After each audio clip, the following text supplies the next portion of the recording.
안녕하십니까. 전세계 신 CBN 청취자 여러분, 하나님의 말씀으로 사랑과 행복 전하는 CBN 교과방송의 정수 인사드립니다. 안녕하세요, 김성진입니다. 예, 사람들이 마음에 드는 이성이 있을 때 사랑 고백을 하게 되잖아요. 그럴 때 주로 사용하는 게 뭔지 아시죠, 목사님? 사용하는 물건이요, 아니면 뭐 말이요? 물건. 뭐 꽃, 뭐 이런 거 얘기하시는 네, 겁니까? 설마 꽃이죠, 꽃. 진부하게?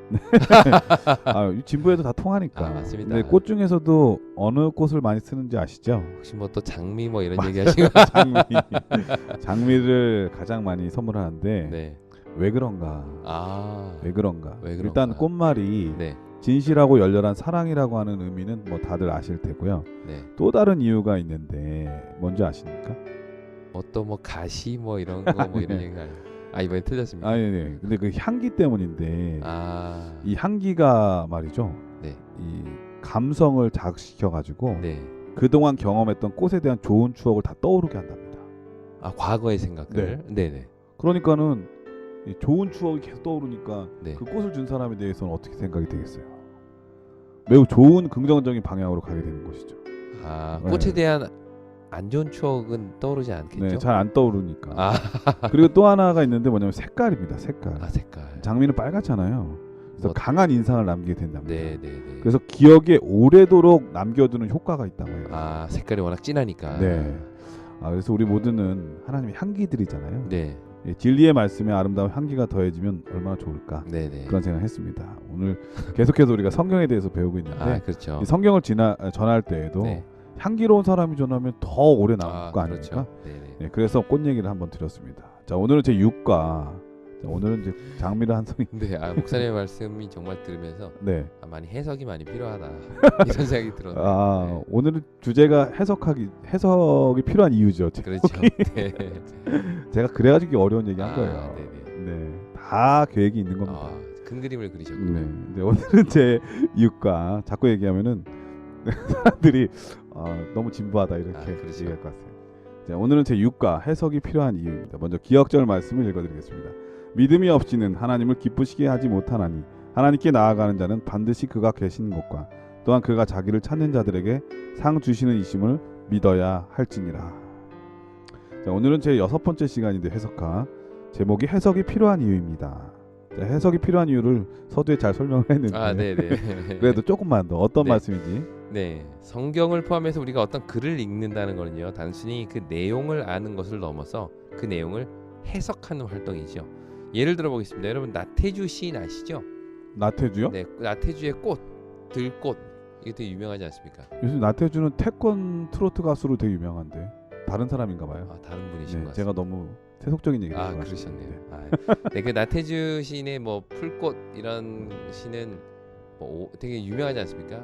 오래 보아야 아름답다, 자세히 보아야 예쁘다, 너도 그렇다. 뭐 이런 시. 제가 시인은 잘 몰랐는데 그 시는 들어본 것 같습니다. 네네. 이분이 이제 교사신데요. 그분의 시 중에 그 바로 말해요라는 시가 있어요. 바로 말해요. 네. 이 시는 이렇게 시작합니다. 바로 말해요. 망설이지 말아요. 내일 아침이 아니에요. 지금이에요. 바로 말해요. 시간이 없어요. 네, 이 시를 이게 이제 제가 이제 첫 번째 연만 이렇게 읊어드렸는데 이 시를 누군가를 짝사랑하는 사람이 읽는다면 어떤 생각을 하고 이해할까요? 사랑 고백을 빨리 해라. 그래, 지금이야. 더 이상 내가 참지 말고 지금이 바로 사랑 고백할 때구나. 뭐 이렇게 이해하게 되겠죠. 아까 제가 서두에 말씀드린 장미 들고 가는 효과적이겠죠. 네. 야, 이렇게 연결이 되네요. 네, 근데 이제 어떤 사람이 누군가에게 막 끌어오는 분노가 있고 막 그걸 억지로 참고 있는 사람이 이 글을 딱 읽었다. 그거 어떻게 이해할까요? 바로 화내요. 그래, 내가 이거 더 이상 참지 말아야 되겠다. 이거는 장미 쓰면 안 돼. 이거 너무 오래 남아 기억에. 내가 지금 막 진짜 내 감정을 다 쏟아내야 되겠다. 뭐 이렇게 이해하겠죠. 그러니까 이처럼 똑같은 글을 읽어도 독자의 상황이나 배경에 따라서 전혀 다른 의미로 읽힐 수 있다는 겁니다. 그러니까 성경도 마찬가지라는 거예요. 특히 우리가 말씀 묵상을 할 때 종종 그런 실수를 하잖아요. 성경이 말하는 내용을 지나치게 개인적으로 해석을 하다 보면 성경의 의미와는 전혀 다른 뜻으로 이해하게 되는 거예요. 자기 입장에 맞춰 성경을 해석하면 정말 이런 일이 벌어집니다. 재미있는 것 떠나서 정말 어처구니 없는 해석이 되겠어요. 그리고 제가 예를 들어볼게요. 이 토요일 소지에 나와 있는 내용인데 제가 너무 인상적이어서 말씀을 드립니다. 네네네. 그러니까 남편이 다른 여자와 바람이 나서요. 아주 괴로워하는 아내가 있었어요. 근데 이분이 그날 아침에 성경을 딱 펴서 읽은 부분이 창세기 3장 15절입니다. 내가 너로 여자와 원수가 되게 하고 이 말씀을 읽는 거예요. 그 말씀을 읽는 순간 그래 야. 그 여자와 원수가 된다고 했으니 야 남편의 외도는 그렇게 오래 가지 않을 거야 라고 확신을 가졌다는 겁니다. 네. 어쨌든 뭐 위로가 됐다니 좋은 일인데 사실 성경 말씀이 얘기하고 있는 거랑은 전혀 다른 내용으로 이해한 거죠. 야, 그런 얘기랑 똑같은 거예요. 뭐요? 그 아브라함이 훌륭하잖아요. 네. 그래가지고 미국에 아브라함 링컨이 나왔다고 이런 얘기랑 똑같은 거예요. 아 그래서 아브라함 링컨을 찍었다 뭐 네, 이런 얘기 뭐 성경에. 아, 그러니까 진짜. 전혀 말도 안 되는. 그렇죠. 네, 그러니까 다시 말해서 성경이 말하고자 하는 내용이 아닌 내가 듣고 싶은 대로 이해하고 싶은 대로 성경을 해석할 수 있다는 겁니다. 근데 이게 좀 극단적인 예를 말씀드려서 그렇지 저나 청취자 여러분들도 이런 잘못을 실수를 얼마든지 할 수 있다는 거죠. 그래서 우리는 성경을 바르게 해석할 수 있는 지식이 필요하다는 겁니다. 그렇다면 성경을 해석하기에 앞서 우리가 먼저 알아야 될 것은 무엇이고 또 성경의 의미를 찾아가는데 중요하게 고려해야 될 것은 무엇인지 오늘 해석이 필요한 이유 제6과에서 함께 공부해 보도록 하겠습니다. 네, 지난 5과까지 우리가 성경에 대해서는 공부를 했는데 네. 이제부터는 성경을 어떻게 해석해야 되는 게 맞는지 그 네. 전제들과 또 방법들에 대해서 우리 김성진 목사님과 함께 말씀을 좀 나눠보도록 하겠습니다. 말씀에 앞서 찬미 듣고 시작합니다. 여기는 말씀의 방송 CBN 코리아입니다.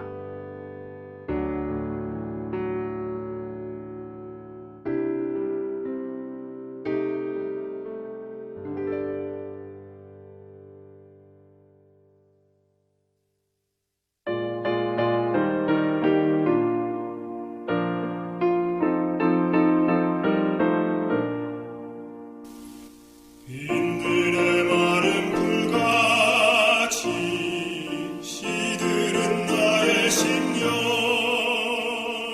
주님의 허락한 성령 간절히 바랍니다. 가물함의 마른 땅에 단비를 내리시듯 성령의 단비를 부어 새 생명 주옵소서. 예, 찬미 잘 들었습니다. 1월 소지는 전제들이라고 하는 제목입니다. 어떤 말씀인가요? 네, 우선 성경을 해석하기 전에 우리가 먼저 인정해야만 하는 전제들이 있습니다. 그것은 바로 사람은 누구나 이미 그가 알고 있는 지식이나 개념을 통해서 성경을 읽는다는 거예요. 이게 무슨 말인가 하면 성경에서 사랑이라고 하면 이미 내가 알고 있는 사랑의 그 개념을 가지고 성경의 사랑을 이해한다는 거죠. 그러니까 우리는 저마다 이해하고 있는 사랑의 개념이 다 다르잖아요. 네. 뭐 어떤 사람은 목사님 사랑하면 뭐가 떠오르십니까? 장미. 네. 오늘 계속 뭐든지 엮어. 그 엮어죠. 네. 어떤 사람은 뭐 남녀간의 사랑이 떠오를 수 있고, 네. 어떤 사람은 뭐 부모님의 희생적인 사랑이 떠오를 수 그럴 있고, 수 있죠. 뭐 어떤 사람은 친구간의 사랑이 떠오를 수 있고 다 다른데, 그런데 성경을 딱 읽으면서 사랑이라는 단어를 읽을 때 누구나 자신이 지금 가지고 있는 사랑의 개념으로 성경이 말하는 사랑을 이해하게 된다는 거예요. 네. 이건 사실 뭐 거룩이라는 개념도 마찬가지입니다. 우리가 거룩이라는 말을 들으면 저마다 떠오르는 이미지가 다 다르겠죠. 목사님은 거룩하면 뭐가 떠오르세요? 장미. 아, 꽃. 꽃. 아, 네. 꽃. 아니 이제 솔직히 거룩하면은 저는 네, 네. 흰 옷이 떠올라요. 다. 흰옷. 왜 흰옷이 떠오릅니까? 제사장들이 항상 네. 그래도 예수님이 흰 옷을 그렇죠. 입은 모습으로 상징될 때가 많으니까 네, 네, 네. 그런 생각이 많이 이미지가 뭐 떠오르고 오염되지 않고 하얀 네. 깨끗함 막 이런 게 떠오르지 않습니까? 맞아요. 예. 근데 사람들이라고 다 그런 생각 떠오를까요? 거룩 성경에 거룩하 내가 거룩하니 너희도 거룩하라 이 말씀 딱 들으면 글쎄요. 사람마다 다 이해하는 게 다르다는 거예요. 왜 그러냐? 이미 그들이 경험하고 알고 있는 개념 자체가 서로 다 다르기 때문이에요. 맞아요. 그러니까 똑같이 거룩하라 라는 성경 말씀을 읽어도 그거를 다 다르게 이해하게 된다는 거죠. 그 어떤 사람은 거룩이라고 하는 단어를 또 유쾌하게 생각해서 네. 순수한 어린이의 웃음 네. 이렇게 떠오르는 사람도 있거든요. 그런 분이 계십니까? 네, 종종 아까 자기는 어린아이가 해맑게 웃는 모습 보면 아. 그게 되게 순수하고 거룩해 보인다고 하는 분들도 계시거든요. 그렇죠. 그렇죠. 네네. 그러니까 이처럼 중요한 것은 성경은 그냥 거룩하라라고 똑같이 얘기하는데 그걸 읽는 사람마다 다 다른 의미로 이해한다는 것이에요. 네. 그런 의미에서 우리는 다 저마다의 전제가 있다는 것을 받아들여야 된다는 겁니다. 그러니까 진공 상태에서 순수하게 하나님의 말씀만 얻을 수 있는 사람은 세상에 아무도 없는 거예요. 사실 우리가 지난 몇 번의 교과에서 배웠지만 네. 전통, 유전 네, 그렇죠. 이런 모든 것들이 다 거기에 포함되고 맞습니다. 경험, 이성 이런 게. 예, 그렇죠. 경험, 이성 이런 게 다 여기에 포함되는 겁니다. 그러니까 일단 성경을 기록한 사람도 인간의 언어라는 그 틀 안에서 기록한 거고요. 독자들도 역시 그렇게 기록된 성경을 자기가 가지고 있는 개념이나 세계관을 통해서 이해를 하기 때문에 이런 아주 완벽하고 순수한 이해라는 것은 있을 수 없다는 거죠. 그래서 네. 이걸 가르쳐 교과책은요. 절대 중립성 또는 완전한 객관성이란 실현될 수 없다라고 이제 설명을 하는 거예요. 네. 그렇다면 올바른 해석학이라는 것은 네. 절대 할 수 없는 이 사실에서 최대한 절대 중립성으로 가고 최대한 완전한 객관성으로 가려고 하는 노력들이 바로 해석학이라고 네네. 할 수 있겠네요. 선생님 아주 잘 정리해 주셨습니다.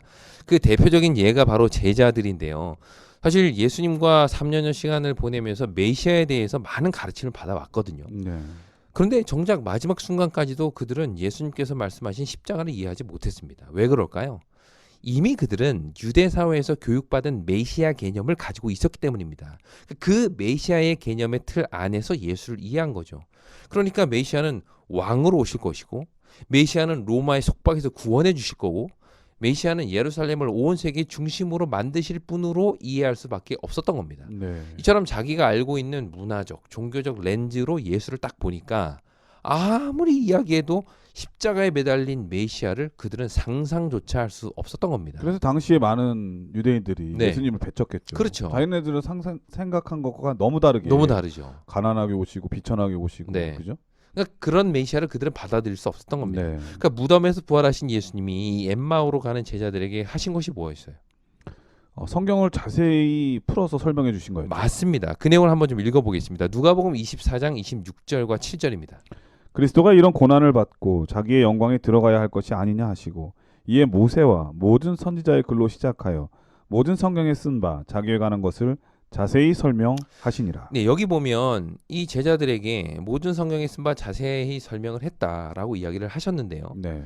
여기 어떤 내용이 써 있었는지, 그러니까 여기 모세와 모든 선지자의 글이라는 말은 구약 성경 전체를 의미하는데 그 내용을 이 사람들이 몰랐을까 하는 겁니다. 읽긴 읽었는데 네. 예수님으로 적용하는 거에서는 맞아요. 실패한 거죠. 맞아요. 여기서 아주 분명히 목사님 지금 말씀해 주셨는데 그들이 그 내용을 몰랐다는 게 아닙니다. 네. 예수님께서 여기서 하신 것은 그 내용 이런 내용이 있어라고 그 내용을 알려주신 것이 아니라 그 내용을 뭐 하신 거예요? 자세히 설명하시니라. 즉 뭐 하신 겁니까? 이게 바로 해석하신 거죠. 해석을 했다는 것이죠. 그러니까 이 내용을 알매도 불구하고 문제는 당시 유대 사회가 가지고 있었던 그런 해석의 렌즈로 본문을 보니 고난받는 메시아가 아닌 영광의 메시아, 왕으로 오신 메시아로 해석됐다는 것이에요. 네. 이런 사람들에게 부활하신 예수님께서는 십자가라는 렌즈, 새로운 렌즈로 구약을 해석하신 겁니다. 그러자 그들은 눈을 뜨게 되고 이전에 가지고 있었던 그들의 문화적, 종교적 렌즈가 사라지고 예수를 중심으로 성경을 재해석하게 된 것이죠. 그래서 탄생한 것이 신약입니다. 그러니까 신약은 예수라는 렌즈로 구약을 다시 읽은 거예요. 네. 이것만 봐도 우리가 가지고 있는 기존의 렌즈가 얼마나 성경을 잘못 이해하게, 흔히 오해하게 만들 수 있는지를 우리가 보게 되는 겁니다. 그렇다면 우리에게는 성경을 바르게 이해할 수 있는 방법이 전혀 없을까요? 왜냐하면 누구나 다 자기만의 렌즈를 가지고 있기 때문에 정말 성경을 올바르게 이해할 수가 없는 것일까? 자기 렌즈로 끼면은 이해하기 어렵죠. 네, 네, 렌즈를 바꿔야죠. 렌즈를 바꿔야죠. 네, 예수님의 렌즈로 바꿔야죠. 아, 네, 네, 네. 맞습니다. 그래서 우리가 사실 그런 의미에서 사람들은 우리는 성경을 온전히 바로 이해할 수 없어라고 부정적으로 생각하시는 분들도 물론 계실 텐데 네. 사실 그렇게만 생각할 것이 아닌 것이 왜냐하면 우리에게는 우리를 지도하시고 인도하시는 성령이 약속되어 있기 때문입니다. 그러니까 성령께서는 우리의 제한된 시각과 이 전제들 이런 것들을 교정하셔서 성경을 바로 이해할 수 있도록 도우신다는 것이죠. 이런 약속이 있기에 우리는 여전히 성령을 통해서 진리로 나아갈 수가 있는 겁니다. 네. 그런 의미에서 성경을 연구할 때마다 성령의 도우심을 구하는 것, 사실 이거 정말 필수적입니다. 네. 네, 이럴 소지는 전제들이라고 하는 제목이었는데요. 네, 물론 이런 전제들이 있습니다만은 그런 전제들을 다 뒤로 하고 우리는 예수님의 렌즈로 성경을 봐야 되는 노력을 해야 된다. 네, 그것이 중요한 핵심인 것 같습니다. 맞습니다. 목사님 아마 눈치채셨을지 모르겠지만 일단 전제들이라는 것은 성경을 해석하는데 일단은 좀 부정적인 네, 요소들이잖아요. 그렇죠. 이제 앞으로 이번 과에서는 다 그런 장벽들에 대해서 우리가 좀 살펴보게 될 겁니다. 가능하면 그런 전제들을 좀 뒤로 하고 네네. 오직 하나 예수님의 렌즈로 성경을 볼 줄 알아야 된다고 하는 거죠. 그런 노력들이 바로 올바른 해석학이라고 할 수 있을 것 같습니다. 자, 월요일 소지는 번역과 해석이라고 하는 제목인데요. 어떤 말씀인가요? 예, 제가 조금 전에도 말씀드렸듯이 일요일 소지에서는 우리가 성경을 바르게 이해하는 데 있어서 걸림돌이 되는 첫 번째 장벽, 그게 우리의 경험이라든지 선입견이라든지 혹은 내가 이미 가지고 있는 세계관이라든지 이런 전제들이 바로 성경을 성경 온전하게 이해하는 데 좀 걸림돌이 된다, 장벽이 된다라는 말씀을 드렸는데요. 그런데 이해 못지않게 성경을 바르게 이해하는 데 있어서 또 다른 장벽이 있습니다. 그게 바로 언어의 장벽입니다. 맞아요. 예, 전 진짜 그걸 많이 느낍니다. 네네. 언어가 안 통하니까 네. 오해가 많이 생겨요. 그렇죠. 왜냐하면 표현하는데 한계가 있으니까. 맞아요. 어찌 보면 이게 일요일 소지에서 말한 것과 좀 겹치는 부분이 있지만 월요일 소지에서 말하는 것은 주로 이 번역 과정에 나타나는 장벽을 설명하고 있어요. 우리가 잘 알듯이 구약 성경은 히브리어, 신약 성경은 헬라어로 기록되어 있습니다. 뭐 좀 더 자세히 구분하면 구약에는 뭐 히브리어도 있고 아람어도 있지만 어쨌든 여기서 말하고 싶은 것은 성경은 현재 사용하고 있지 않은 고대 언어로 기록되어 있다는 겁니다. 뿐만 아니라 지금 그 어디에도 성경이 처음 기록된 원본은 존재하지 않아요. 현존하는 모든 성경은 다 사본입니다. 네. 그나마 가장 오래된 사본이 사해사본인데 그 기록 연대가 대략 기원전 한 150년 경으로 잡아요. 이것도 완전한 성경 상태로 보관된 것이 아니라 파편으로 일부분만 남아 있습니다. 이런 상황에서 우리는 현재 우리가 가지고 있는 성경이 과연 성경 원본과 얼마나 일치할까라는 의문을 갖게 되고요. 네. 더 나아가서 우리가 보는 이 한글 성경, 번역된 성경이 히브리어나 헬라어 성경, 그 원어 성경과 얼마나 그 내용을 온전하게 담고 있느냐 하는 것도 사실 우리에게는 큰 도전입니다. 네, 맞습니다. 이런 도전만 하고 끝나는 게 아니라 네. 결실을 얻었는데 이게 뭐냐면은 네, 수많은 사본들이 존재한다고 했잖아요. 네네, 결국 사본들을 다 이제 할 수 있는 잘 모으는 거, 네네. 수집하는 게 첫 번째 단계거든요. 그렇죠. 그 수집한 다음에 공통적으로 써 있는 대부분의 인들은 똑같은 거잖아요. 그렇죠? 맞아요, 맞아요. 그러니까 그런 거를 찾아가지고 또 정리할 필요가 있는 것. 맞아요. 그게 이제 바로 그 다음에 검증하는 단계가 되겠죠. 네네네. 이런 모든 것들의 단계를 통해서 오늘날 성경이 그런 오랜 역사와 과정을 통해서 이루어졌다. 저는 그렇게 생각이 드는데. 맞아요. 그래서 맞아요. 합리적인 거죠. 맞아요. 근데 이제 문제는 또 그런 사본들 중에는 또 내용들이 다 조금씩 다른 부분들이 꽤 많다는 겁니다. 예. 그러니까 우리가 지금 보고 있는 한글 개정 개역 개정 성경은 이게 이제 히브리 마소라 텍스트를 기초로 해가지고 번역한 건데 성경 읽다 보시면 이렇게 괄호 쳐 있거나 작은 글씨로 이렇게 돼 있는 것들 있잖아요. 어느 사본에는 있고 어떤 없고. 사본에는 없고, 그러니까 우리가 메인으로 선택한 사본에는 없지만 다른 사본에는 있다. 뭐 이런 것들을 알려주는 것들이거든요. 이런 사본들의 선택도 사실은 해석입니다. 그렇죠. 내가 어떤 사본을 번역하기로 선택하느냐도 그건 해석이 들어간 부분이거든요. 예, 그러니까 이런 번역 부분 자체도 우리가 생각할 때에 하나의 언어를 다른 언어로 번역하는 것 자체가 하나의 해석 과정이라는 것을 우리는 이해할 필요가 있어요. 이게 네. 무슨 말인가 하면 히브리어를 한글로 번역할 때 그에 해당하는 한글을 찾는 것 자체가 바로 해석이라는 겁니다. 왜냐하면 히브리 단어 하나에는 여러 가지 의미가 있는데요. 그중에 이 문장에서는 어떤 의미로 쓰였고 그것을 한글 여러 단어 중에 어떤 단어를 내가 선택해서 번역할까? 이 과정 자체가 번역자에 의한 해석 과정이라는 거예요. 한번 예를 들어 보겠습니다. 메시아 탄생에 대한 구약의 예언 중에 대표적인 게 이사야 7장 14절 말씀이잖아요. 거기 보면 보라 처녀가 잉태하여 아들을 낳을 것이요 그의 이름을 임마누엘이라 하리라 라는 말씀이 나옵니다. 네. 이 말씀은 마태복음 1장 23절에서 인용해서 예수의 탄생으로 이렇게 적용시키고 약속의 성취로 설명을 하는데 그러나 문제는 히브리어 원어를 보면 이 이사야 7장 14절에서 처녀라고 번역된 이 단어가 알마입니다. 알마. 네. 근데 이 명사는 처녀도 될 수 있고 젊은 여자도 될 수 있어요. 그러니까 이 두 가지 의미가 다 될 수 있는데 과연 내가 이걸 처녀로 번역할 것인가 아니면 젊은 여자로 번역할 것인가 하는 선택을 누가 하는 거예요?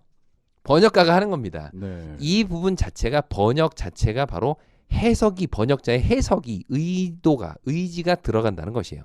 예를 들어 유대인들의 경우는요. 이사야 7장 14절에 알마를 처녀가 아니라 젊은 여자로 번역합니다. 네, 그 젊은 여자는 처녀일 수도 있고 아닐 수도 있는 거죠. 네. 그래서 영어 번역을 보면 RSV나 유대인 번역 성경 NJB 혹은 뭐 JPS 이렇게 이제 유대인들의 관점에서 번역한 영어 성경인데요. 이거를 알마를 다 young woman이라고 번역하고 있어요. 네. 반면에 기원전 2, 3세기경의 히브리 성경을 헬라어로 번역한 성경, 그러니까 히브리어로 되어 있는 구약 성경을 헬라어로 번역한 72역이라는 사본이 있는데요. 네. 여기는 알마를 처녀라는 뜻의 헬라인 파르세노스라는 단어로 번역을 하고 있습니다. 오늘날 우리가 보는 성경도 이 72역의 전통을 따라서 알마라는 히브리어를 처녀로 번역하고 있는데 이것은 이사야의 예언이 나중에 예수님을 통해서 성취되었다라는 믿음을 이 번역에 표현한 거예요. 그렇죠. 네. 조화와 일치, 통일성을 위해서. 네. 그러니까 그렇게 예수의 어떤 메시아적 성취로 인정한 사람이 자기의 어떤 이해를 바탕으로 해서 번역을 한 것이죠. 네. 한 가지 더 말씀을 드리면 한글 번역 성경 중에 예전에는 주로 우리가 개역 한글 성경을 봤잖아요. 맞습니다. 예, 이건 1961년에 이제 나온 건데 그러나 요즘은 다 이게 개역 개정판으로 바뀌었어요. 1998년에 새롭게 번역되어서 나온 성경인데 이 두 성경의 차이만 봐도 아, 성경의 번역이 결국은 해석이구나라는 걸 우리가 이해하게 됩니다. 네, 뭐 현대인의 번역이나 공동 번역을 보면 완전히 해설판으로 나오잖아요. 네, 그렇죠. 네. 예를 들어 보면 마태복음 6장 34절에 이 옛날 성경 개역 성경에는 내일 일은 내일 염려할 것이요라고 이렇게 번역이 돼 있어요. 네. 이 말은 마치 아 내일 일은 오늘 염려하지 말고 내일 가서 해라고 내일 그 염려를 미루는 것처럼 보이는데 개정판은 이걸 이렇게 번역했습니다. 내일 일은 내일이 염려할 것이요. 네. 이렇게 번역을 해버리면 어떤 의미가 돼요? 주체가 이제 오늘이 아니라 내일인 거죠. 그렇죠. 염려하는 주체가 내가 아니라 내일이라는 겁니다. 네. 그러니까 결국 염려는 나의 몫이 아니다라고 이야기를 하는 거죠. 결국 이 월요일 소지에서 이야기하고 싶은 핵심은요. 우리가 가지고 있는 번역 성경도 많은 부분 번역자의 해석이 들어있다는 것입니다. 그렇다면 이것이 성경의 영감성을 떨어뜨리는 일일까요? 그렇지 않다는 거죠. 그러면 큰일 나죠. 네. 성경이라는 것 자체가 하나님의 개념을 인간의 언어로 담은 겁니다. 이것이 어떻게 가능할까요? 하나님은 사랑이다 라고 말했을 때 과연 그 사랑이라는 인간의 언어가 그 원대한 하나님의 실존을 어떻게 다 담아낼 수 있겠냐는 것입니다. 그럼에도 불구하고 하나님께서는 인간의 언어로 자신을 계시하셨고 이것은 인류를 구원하시기에 충분한 메시지가 된 것이죠. 번역도 마찬가지입니다. 원문을 번역하는 과정에서 어쩔 수 없이 의미의 전환이 나타나지만 그것은 성경을 왜곡하는 것이 아니라 각 언어를 통해서 예수를 더욱 분명히 전하고자 하는 하나님께서 선택하신 방법인 것이죠.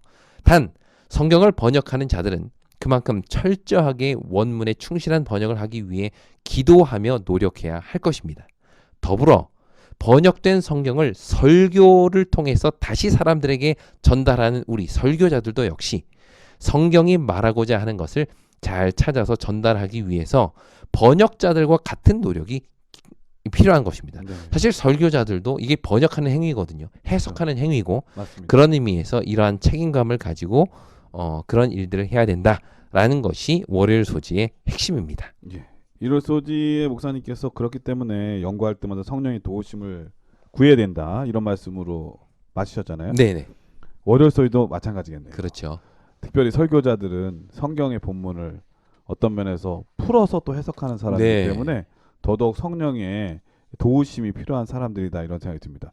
그리고 또 설교를 준비할 때 여러 번역본들을 같이 비교하면 훨씬 좋겠네요. 네네. 근본적으로 무엇을 말하려고 하는지는 다 문맥에 드러날 수 있으니까 말이죠. 네, 맞습니다. 그러면 실수가 덜해질 수 있고 본뜻이 무엇인지 찾아가는데 더 도움을 받을 수 있겠다는 생각이 듭니다. 그래서 성경이 그래서 요새는 참 좋은 게 네, 하나만 나와 있지 않잖아요. 맞아요. 개역 개정판도 있고 네. 개혁판도 있고 현대인의 그다음에 공동 번역이라는 것도 있고 네, 매우 다양하게 돼 있잖아요. 네, 그래서 그걸 같이 두고서 비교하면서 본래의 뜻이 무엇인가 찾고 성령의 도우심을 간구한다면 우리는 본뜻에서 흐트러지지 않고 본래의 뜻을 잘 이해할 수 있으리라는 생각이 듭니다. 맞습니다. 근데 이제 그렇게 성경 번역본을 선택할 때는 예. 좀 고려해야 될 게, 음. 이 번역 성경의 특징이 무엇인지는 반드시 아셔야 돼요. 그러니까 음. 이 번역 성경은 원문에 충실하게 한 것인지, 그렇죠. 아니면 오늘날 이해를 쉽게 돕기 위해서 번역한 것인지, 그 다 특징들이 다 다르잖아요. 네. 그래서 그런 특징들이 있다는 것을 알고 번역 성경들을 보시면 목사님 말씀하신 대로 풍성한 이해를 가질 수 있을 겁니다. 네. 그러면서 주석이 참 좋은 것 같아요. 주석. 네네. 주석은 그 다양한 걸 설명해주고 있고 그렇죠. 또 그것보다 더 좋은 거는 원문을 설명해주는 게 있어요. 맞아요. 네, 그런 것들도 같이 보면은 실수가 덜해지는 생각이 되어집니다. 화요일 소지는 성경과 문화라고 하는 제목입니다. 네. 어떤 말씀인가요? 네. 성경을 바르게 이해하는 데 나타나는 또 다른 장벽이 있어요. 바로 문화의 장벽입니다. 성경은 고대의 언어로 기록되었을 뿐만 아니라 그 당시 문화 속에서 기록됐죠. 맞습니다. 그러므로 성경을 바르게 이해하기 위해서는 그 문화에 대한 이해가 선행되어야 됩니다.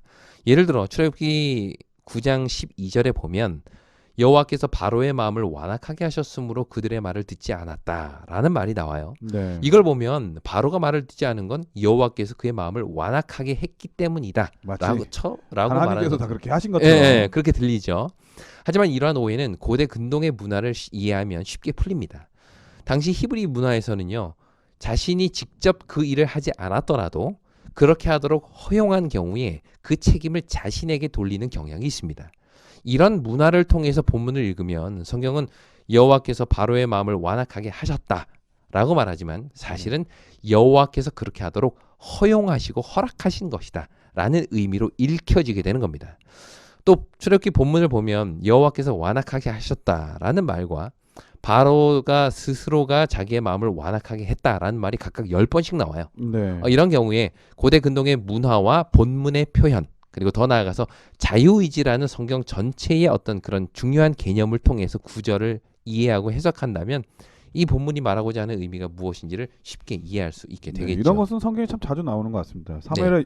사무엘하 24장에 보면은 다윗이 이제 인구 조사할 때 네네. 하나님께서 그의 마음을 충동하신 것처럼 표현됐지만 네네. 다른 곳 역대기에 보면은 네네. 사단이 그렇게 한 그렇죠. 것을 명확하게 또 설명되어 맞습니다. 있잖아요. 네네. 네, 그런 경우가 참 많이 있는 것 같습니다. 맞아요. 이처럼 우리가 문화를 이야기할 때 우리가 짚고 넘어가야 될 또 하나 중요한 질문은요. 성경의 문화적 내용을 우리가 어디까지 수용해야 되느냐라는 건데요. 옛날 선조들이 했다고 다 따라해서 아, 안 된다. 그렇죠. 맞아요.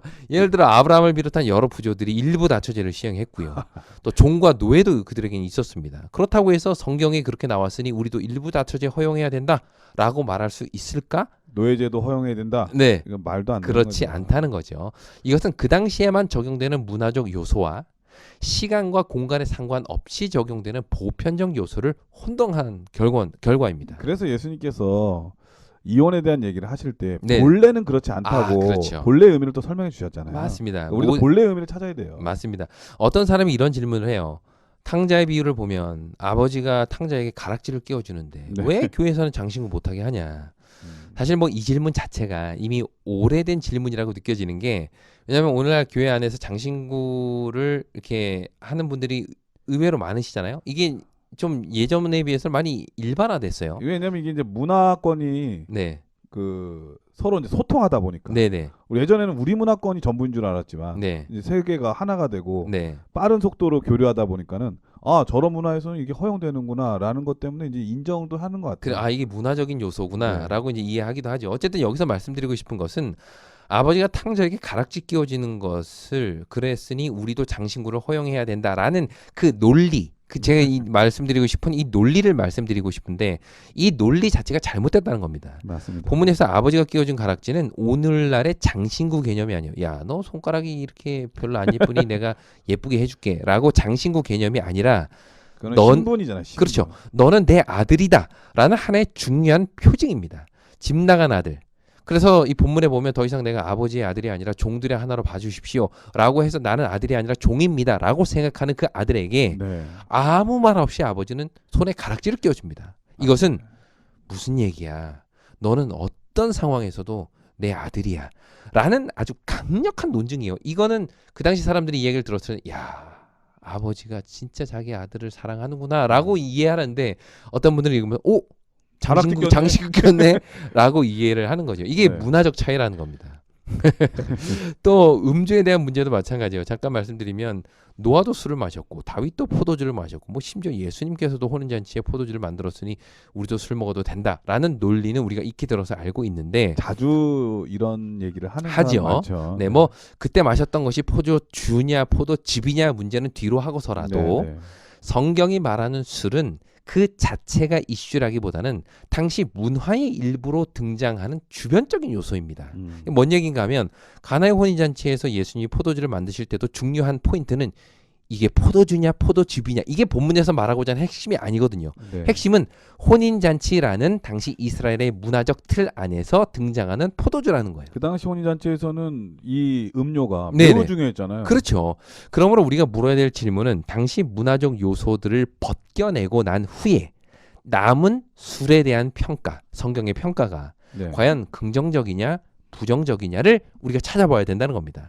제가 이해하기로 성경의 많은 부분에 있어서 술의 부정적인 부분을 강조하고 있다는 것으로 저는 이해하고 있어요. 예를 네. 들어서 잠언 31장에 보면 왕으로 등장하는 르무엘에게 포도주나 독주를 마시는 것은 왕들이나 주권자들에게 마땅치 않다라고 이야기를 합니다. 그 이유를 이렇게 설명하고 있어요. 31장 5절입니다. 술을 마시다가 법을 잊어버리고 모든 곤고한 자들의 송사를 굽게 할까 두려우니라.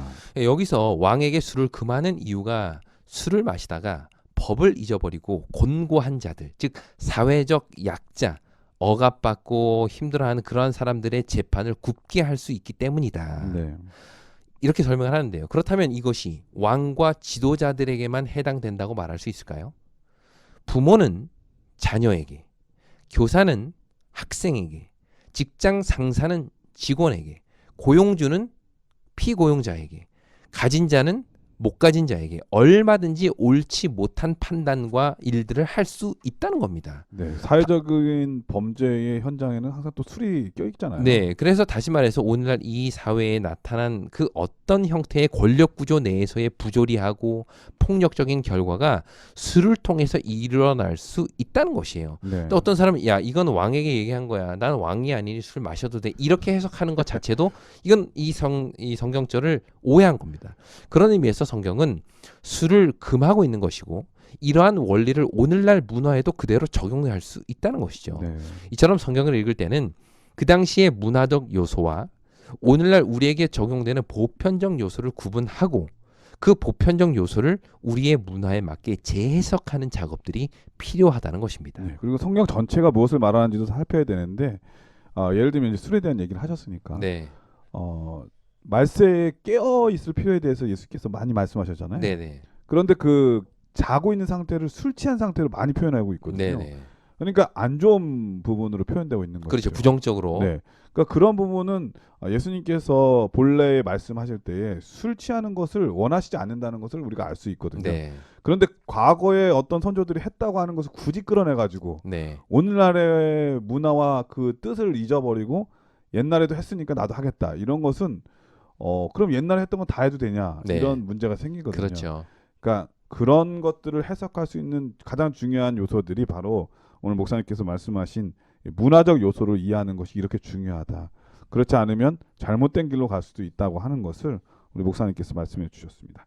자, 그럼 여기서 찬미한곡 들으신 다음에 계속해서 수요일 목요일 소지를 공부하도록 하겠습니다. 여기는 말씀의 방송 CBN 코리아입니다.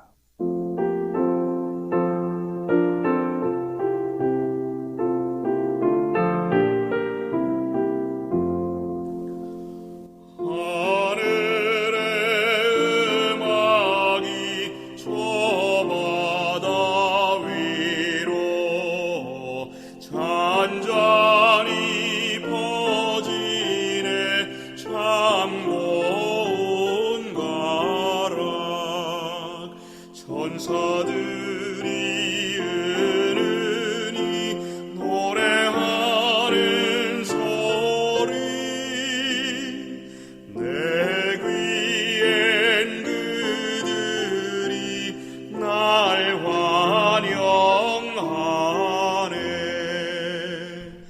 예, 수요 소지는 죄로 물들고 타락한 우리의 본성이라고 하는 제목입니다. 어떤 말씀인가요?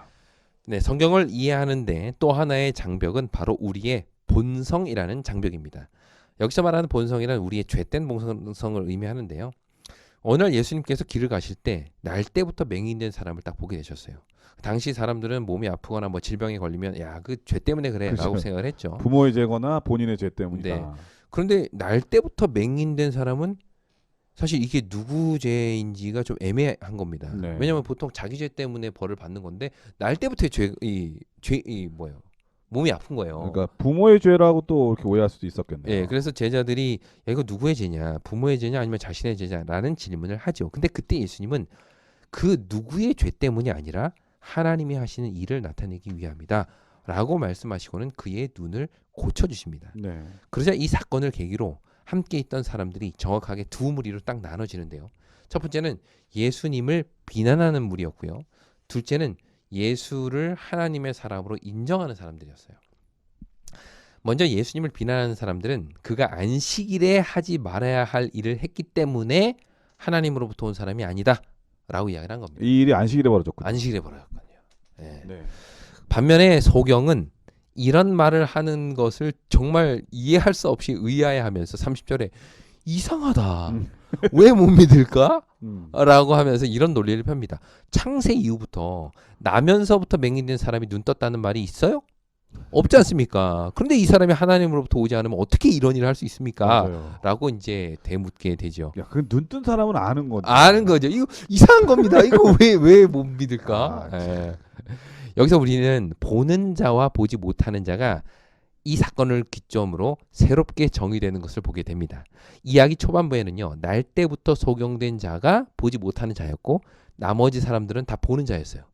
그러나 예수님을 만난 이후에 오히려 소경은 그분이 하나님으로부터 온 자임을 보았지만 나머지 사람들은 그것을 보지 못했다라고 이야기를 하면서 그 이유를 이렇게 설명합니다. 요한복음 9장 39절입니다. 예수께서 이르시되 내가 심판하러 이 세상에 왔으니 보지 못하는 자들은 보게 하고 보는 자들은 맹인이 되게 하려 함이라 하시니. 예, 사람들은 나면서부터 맹인된 것이 심판이라고 생각했어요. 야, 쟤는 그 죄의 심판을 받아서 나면서부터 맹인된 거야 라고 생각했는데 오히려 예수님의 심판은 멀쩡하게 태어난 자들이 맹인이 되는 것, 이게 심판이라고 얘기를 하십니다. 네. 여기서 말하는 보는 자들이란 죄가 없어서 멀쩡하게 태어난 사람들인데 이들은 스스로 죄 없다라고 생각한 거죠. 그러나 진짜 심판은 스스로 죄 없다라고 생각하는 바로 그 사람에게 임하는 것입니다. 이런 자들에게 예수님은 이렇게 말씀하시죠. 41절입니다. 예수께서 이르시되 너희가 맹인이 되었더라면 죄가 없으려니와 본다고 하니 너희 죄가 그대로 있느니라. 네, 맹인으로 태어난 사람은 스스로 죄인임을 생각하고 회개하지만 멀쩡하게 태어난 사람은 스스로 죄 없다고 생각하니 그 죄가 그대로 남아있게 된다는 말입니다. 이것은 오늘날 우리에게도 그대로 적용이 됩니다. 자신의 죄됨을 알고 회개하는 자들은 겸손히 하나님께 지혜를 구하지만 스스로 죄 없다고 생각하는 자들은 하나님의 말씀을 의심하고 비난합니다. 이러한 교만과 자기 기만 그리고 의심은 하나님의 뜻을 아는 데 있어서 가장 큰 걸림돌이 된다는 것이죠. 그런 의미에서 말씀을 연구하는데 반드시 선행되어야 될 것은 자신의 죄를 회개하는 것입니다. 겸손히 하나님의 뜻을 구하고 자기의 죄를 회개하는 자들, 즉 자신이 맹인임을 깨닫는 자들이 비로소 진리를 보게 된다는 것인데요. 사실 이 부분은 자기의 한계를 인정하는 것을 우리에게 좀 얘기를 해줍니다. 네. 그러니까 이성의 한계, 자기 이해의 한계가 분명히 있다는 것을 생각하고 경험의 한계. 성경을 봐야 되는데 그 한계를 인정하지 않으면 성경이 다 의심의 대상이 되어 버리는 것이죠. 그래서 여기 특별히 수요일 소지에서는 그러한 자신의 부족 또 죄의 어떤 한계, 죄성 본성의 한계, 그것을 인정할 때에 성경을 올바르게 우리가 이해할 수 있다라고 설명을 하고 있습니다. 네, 수요 소지는 죄로 물들고 타락한 우리의 본성이라고 하는 제목인데 이 본성 때문에 사실 올바로 보지 못하는 우리의 모습을 한번 생각해 보라는 그런 말씀인 것 같습니다. 사실 그래서 예수님의 말씀을 드렸던 이 사람들이 그랬잖아요. 그럼 우리도 소경인가? 네. 그렇게만 생각하고 그 다음에 깨닫질 않아요. 소경이냐? 이렇게 이제 한 거죠. 예, 따지. 지금 소경이라고 한 거야? 이렇게 따지는 거죠. 근데 예수님의 말씀이 정말 깊은 게 네, 나면서 태어난 사람은 처음부터 못 봤지만 나중에 보게 되잖아요. 네, 네. 그 사람은 정말 축복받은 건데 네. 처음부터 본다고 하는 사람이 나중에 어두워진 거는 네. 이거는 정말 예수님 볼 때는 너무 안타까운 거죠. 그렇죠. 그러니까 우리의 신앙의 모습이 점점 눈을 뜨고 바르게 볼 줄 아는 사람이 되어야 되는데 네. 점점 눈이 어두워져서 자기 보고 싶은 것만 보고 듣고 싶은 것만 듣는 사람이 되어서는 예수님의 길을 바르게 걸어가기가 너무 어렵다는 생각이 듭니다. 그래서 맞아요. 나의 한계를 깨닫고 온전히 예수님의 렌즈로 보려고 노력하는 자세, 그게 바로 겸손한 자세인 게 아닌가 생각합니다. 맞습니다. 사실 이 계몽주의 이후로 인간의 이성에 대한 평가가 아주 관대해졌잖아요. 그런데 그런 이성의 한계를 우리는 또 분명히 기억해야 한다는 것입니다. 그러니까 우리 인간의 이성으로 판단하고 이해할 수 없는 것들은 진리가 아니라고 생각하는 오늘날 세상에서 우리가 가지고 있는 그런 한계를 이해하고 인정하고 어떤 성경 자체를 의심의 대상이 아닌 어떤 진리의 탐구의 대상으로 바라보는 것이 필요할 것 같습니다. 네, 그게 바로 눈을 뜨는 것이죠. 자, 목요일 소지는 올바른 해석이 중요한 이유라고 하는 제목인데요. 어떤 말씀인가요? 네, 지금까지 우리는 성경이 올바르게 해석되는 데 있어서 장벽들, 4가지 장벽들이 있다는 걸 살펴보았어요. 네. 한번 복습해 볼까요? 첫째는 해석자가 이미 가지고 있는 개념이나 사상 혹은 세계관들과 같은 어떤 전제들. 네. 둘째는 고대 언어로 기록된 성경을 현대어로 번역하는 과정에서 나타나는 그런 장벽들, 언어의 장벽. 또 셋째는 성경이 기록될 당시의 문화와 현재 우리가 속한 문화 사이에서 나오는 그 차이. 네. 그리고 네 번째로 인간의 죄된 본성에 대해서 말씀을 드렸습니다. 이 4가지 장벽에 공통된 특징이 있어요. 그것은 뭔가요? 바로 우리의 의지와는 상관없이 이미 존재하는 것이고 내가 원한다고 해서 없앨 수 있는 것도 아니라는 겁니다. 그렇다면 우리는 이러한 장벽을 어떻게 극복할 수 있을까요? 과연 우리는 성경의 의미를 어떻게 바르게 이해할 수 있을까요? 야, 사단이 말이죠. 이제 사단이라면 네, 교묘하게 아예 하나님을 못 믿게 하는 게 아니라 하나님을 믿되 이러한 장벽들을 이용해서 네, 네, 신앙의 눈을 뜨지 못하도록 엄청나게 많은 노력을 하겠구나 네. 라는 생각이 드네요. 그럴 수 있죠. 그래서 교가 체계에서는요, 다음과 같은 장벽을 설명하는 이유가 성경 해석의 사실 불가능성을 말하기 위함은 아닙니다. 네. 오해는 안 하셨으면 좋겠어요. 오히려 성경을 해석하는 데 있어서 우리가 매우 신중해야 한다는 것을 이야기하고 있어요. 우리 모두에게는 하나님의 말씀을 읽고 해석할 수 있는 자유가 있지만 그것을 아무렇게나 해버리면 엉뚱한 길로 가게 된다는 겁니다. 맞습니다. 그런 의미에서 우리는 교회라는 공동체가 필요한 거죠. 교회는요, 하나의 해석 공동체입니다. 성경을 같은 입장에서 해석하고 이해하는 사람들이 모인 곳이 교회예요. 그렇기 때문에 교회마다 혹은 교단마다 성경을 이해하는 방식이 차이가 있는 겁니다.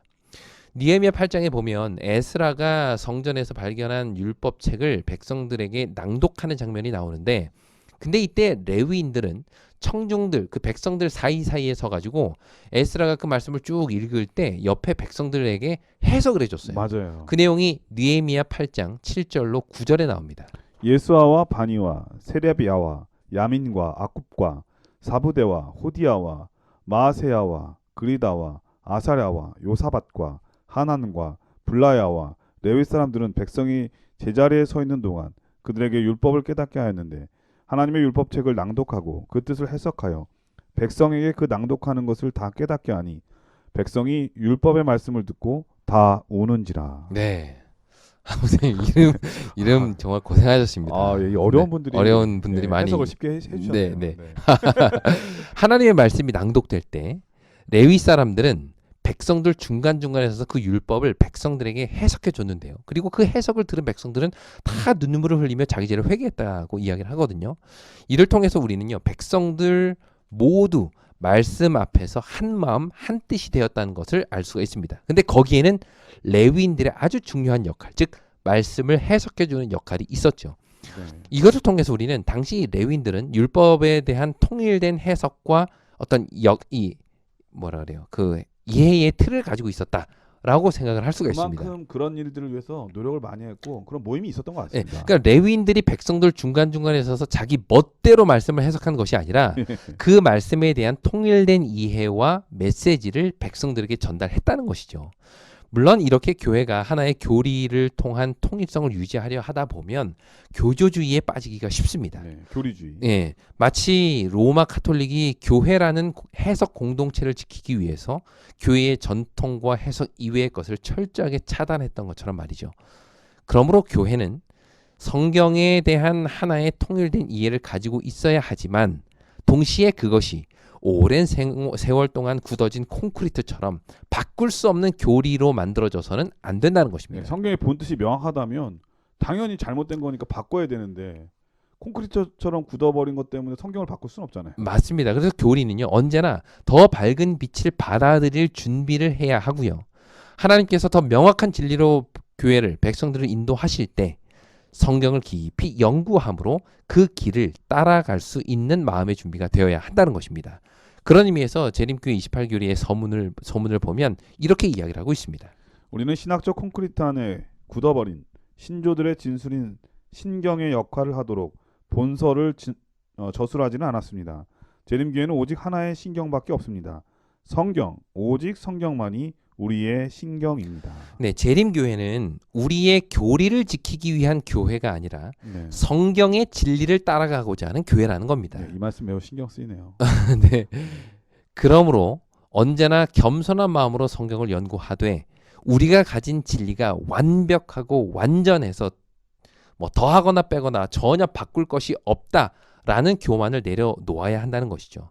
오히려 더 밝은 빛에 대한 여지가 항상 있다는 것을 남겨두고 네. 성령의 지도를 구하며 말씀을 더 깊이 연구해 나아가야 한다는 것입니다. 이것이 성경을 대하는 가장 바른 자세인 것이죠. 그렇게 할 때 우리는 점점 더 밝은 빛으로 인도될 것입니다. 예, 복음서지는 올바른 해석이 중요한 이유에 대해서 우리 목사님께서 말씀해 주셨습니다. 그러면서 우리 재림교회는 참 축복받은 교회입니다. 네. 왜냐하면 성경의 오해를 줄이도록 영감의 글, 예언의 신이 주어졌잖아요. 그런데 간혹 어떤 분들은 성경은 뒤로 하고 예언의 신만 자꾸 얘기하는 분들 계세요. 전체적으로 성경과 예언의 신은 조화를 이루고 이 성경의 본뜻을 이해하도록 주신 것인데 성경은 뒤로 하고 예언의 신에 있는 자구에만 빠져가지고 자기 경험이나 자기 이성적으로 해석해서 상대방을 강요하거나 그렇게 하는 것은 좋은 모습이 아니라는 생각이 듭니다. 네. 결과적으로 영감의 글과 성경 본문과 또 성경 본문을 보충해주는 여러 가지 자료들 있잖아요. 이런 모든 것들을 다 통틀어서 균형 있고 조화롭게 보는 것. 그래서 하나님께서 의도된 본뜻이 무엇인지를 이해하는 것.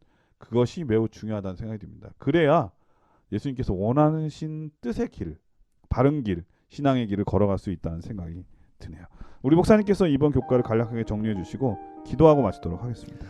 네, 오늘 우리는 성경을 해석하는 데 있어서 어떤 장벽이 있고 또 그것을 어떻게 바라보아야 할지에 대해서 생각해 보았습니다. 정리해 보면 첫째로 우리가 이미 가지고 있는 개념이나 세계관 등은 성경을 자신의 렌즈를 통해서 바라보게 만듭니다. 또 고대 언어로 된 성경을 우리 언어로 번역하다 보면 거기에는 반드시 해석자의 의도와 이해가 들어갈 수밖에 없지요. 뿐만 아니라 성경이 쓰여질 당시의 문화는 지금과 너무 다르고 인간이 가진 죄의 본성 역시 하나님의 말씀을 순수하게 받아들이는 데 장애가 됩니다. 하지만 이 모든 장벽은 오히려 성경을 신중하게 접근할 수 있도록 우리를 돕습니다.